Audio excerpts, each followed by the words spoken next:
Hola a todos.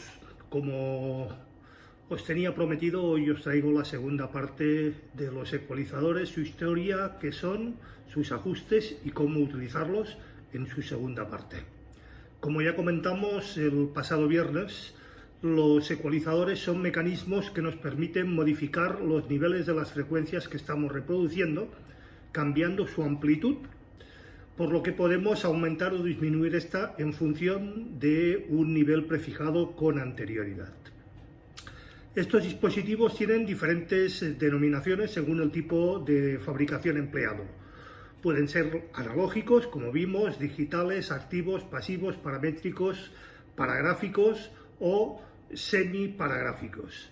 Los ecualizadores gráficos, como vimos también, son los más comunes y usados en nuestros entornos, debido a que su amplio rango de frecuencias nos permite un mayor control sobre estas. Y siendo el más habitual entre ellos, como vimos también, el de 1/3 de octava, que viene representado por 24, 26, 27, 30, 32, 34 o hasta 36 cortes de frecuencias. Los paramétricos son los que nos permiten además el ajuste de la frecuencia central en cada una de las bandas, es decir, lo que ya comentamos, que nos permiten desplazar esa frecuencia hacia un lado o hacia otro para ir a buscar la frecuencia más precisa. Los paramétricos son los que nos permiten además el ajuste de la frecuencia central, como he dicho, y establecer justo la frecuencia que queremos aumentar o disminuir. Sin duda son los más utilizados y en general también podemos encontrar, también como dijimos el viernes pasado, los paramétricos o los semiparamétricos. Y últimamente los llamados computerizados, tipo por ejemplo el popular DBX PA2, el Behringer, el JBL o la QPhase, como muestra del high-end y del Nova Más en cuanto a ecualizadores computerizados y digitalizados. Bien, el ecualizador o ecualizar. Para comenzar, haremos una distinción entre lo que llamaremos procesadores y lo que llamaremos efectos propiamente dicho. En el primer grupo entrarían aparatos como el compresor, los subarmónicos y los ecualizadores. Procesadores, si bien inciden de una forma determinante en el sonido, no trabajan de la misma forma que los segundos, como puedan ser la reverberación, el delay, el chorus y demás efectos. La diferencia principal es que los procesadores, los ecualizadores, están destinados a moldear el sonido, mientras que los efectos como la reverb, el chorus, etc., lo que hacen es agregar determinadas características particulares al sonido. La ecualización, como vimos también el viernes pasado, es el recurso indispensable para conseguir una respuesta realmente plana en un sistema de amplificación, es decir, fuente, previo, etapa, altavoces y, por supuesto, la sala. Sin llegar a entrar más a fondo en la historia de los ecualizadores, como ya vimos el viernes pasado, diremos que fueron creados para solventar la falta de respuesta plana de los equipos y de los ambientes de escucha. No existe ningún equipo que reproduzca con total simetría todas las bandas, es imposible. Del mismo modo, no existe ninguna sala que suene realmente plana, por muy bien acondicionada que esté y por muchos elementos o tratamientos que apliquemos en ella. Para corregir estos efectos surgió sin duda el ecualizador. Si bien los sistemas de amplificación han evolucionado de una forma más que notable y más que considerable, el ecualizador básicamente se sigue usando para lo mismo, desde el momento en que fue creado hasta ahora. Como ya he mencionado, existen básicamente tres tipos de ecualizadores: los gráficos, los paragráficos, los semiparamétricos y los paramétricos. Vamos a repasarlo, si os parece. El ecualizador gráfico. No hay gran diferencia si en su formato utilizamos faders, es decir, potenciómetros deslizantes, o lo que se llaman botones rotativos. El efecto es exactamente el mismo. Tanto si son faders como si son botones rotativos, la utilización es exactamente la misma y surge exactamente el mismo efecto. El ecualizador posee varios controles que afectan directamente a las frecuencias llamadas bandas. Cuantas más bandas tengo un ecualizador gráfico, más fino será tu trabajo, ya que se podrá efectuar con más precisión el ajuste de esas frecuencias, de esos picos o de esos valles. Existen en el mercado básicamente de 2 y 3 controles, llamados controles de tonos, de 5, de 8, de 10, de 12, de 24, de 26, de 27 y, como hemos dicho, de hasta 30, 32, 36 y 37 bandas, correspondientes a las divisiones del ancho de frecuencia en lo que se llaman tercios de octava. Nuestro primer ecualizador. Cualquier amplificador integrado, etapas con previos, dispondrán de al menos un control de graves y agudos. Eso sería el inicio de un ecualizador, pero no se puede llamar así. Estos controles afectan a las frecuencias pensadas para el sonido de los graves y de los agudos, según su tesitura y característica. Muchos amplificadores actualmente también disponen de 3 bandas, graves, medios y agudos. Algunos amplificadores disponen de un pequeño ecualizador gráfico, pues disponen también de 5, 8, 10 y hasta 12 controles de ecualización, pero en ese caso no podemos hablar de realmente un ecualizador. No son lo suficientemente precisos, no nos permiten ir a buscar las frecuencias de una manera precisa y por lo tanto no los podemos considerar como tal. En dichas ocasiones, esos controles trabajan en frecuencias muy distantes la una de la otra, siendo muy difícil un control, como decíamos, exhaustivo de nuestra RTA, encontrándose más cerca de un control multitonos que no de un auténtico ecualizador. Bien, veamos cómo ajustar nuestro ecualizador. En lo general, lo mejor será primero dejar el ecualizador plano, es decir, todos los controles a cero. En un segundo lugar, deberemos situar nuestro micrófono de referencia en el punto dulce, en el punto de escucha, a poder ser soportado por un trípode o por un buen pie de micrófono. Tercero, debemos de activar nuestro generador de sonido patrón o sonido rosa. En cuarto lugar, buscaremos que los controles de ecualización sean lo más planas posibles en nuestra RTA, es decir, iremos ajustando en nuestra RTA de forma que todos los controles se vuelvan otra vez lo más planos posible, sin generar picos o sin generar cancelaciones.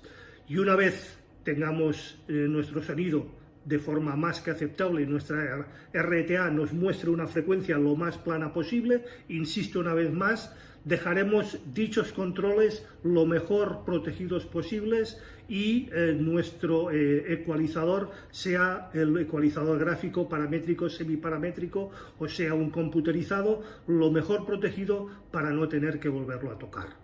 Bien, pasemos al ecualizador semiparamétrico. Este tipo de ecualizador es mucho más versátil que el ecualizador gráfico. El ecualizador paramétrico permite introducir un botón más dentro de la banda, que lo que nos permite es desplazar, como vimos también el viernes pasado, la frecuencia para ir a buscar de una forma más precisa aquel punto dentro de la RTA y dentro de la frecuencia que nos esté estorbando.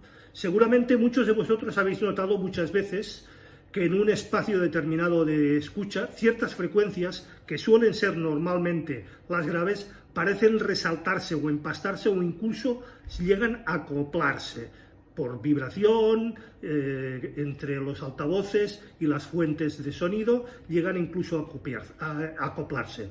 Un ecualizador paramétrico nos permite localizar estas frecuencias de forma muy precisa y depreciar esas frecuencias para que no nos estorben ni generen, como hemos dicho, esos resaltes, esos empastes o esos acoples.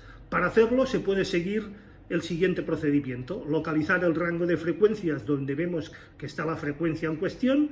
Normalmente, como he dicho, esta cuestión, este empaste, este enturbimiento del sonido se suele dar en las frecuencias graves. Si es así, veremos que se encuentra entre los 40 y los 300 Hz. Llevaremos el nivel de esa frecuencia al máximo para ver que en el RTA se nos acentúa, lo volveremos a dejar en su sitio, veremos y ajustar el botón de frecuencia justo al punto donde nos está incidiendo y ajustaremos hacia arriba o hacia abajo, por último, para conseguir dejar esa frecuencia lo más a cero posible, lo más plana posible. Bien, el ecualizador paramétrico. Este ecualizador funciona de la misma forma que un semiparamétrico, pero además incorpora un nuevo valor, un nuevo mando que se llama Q.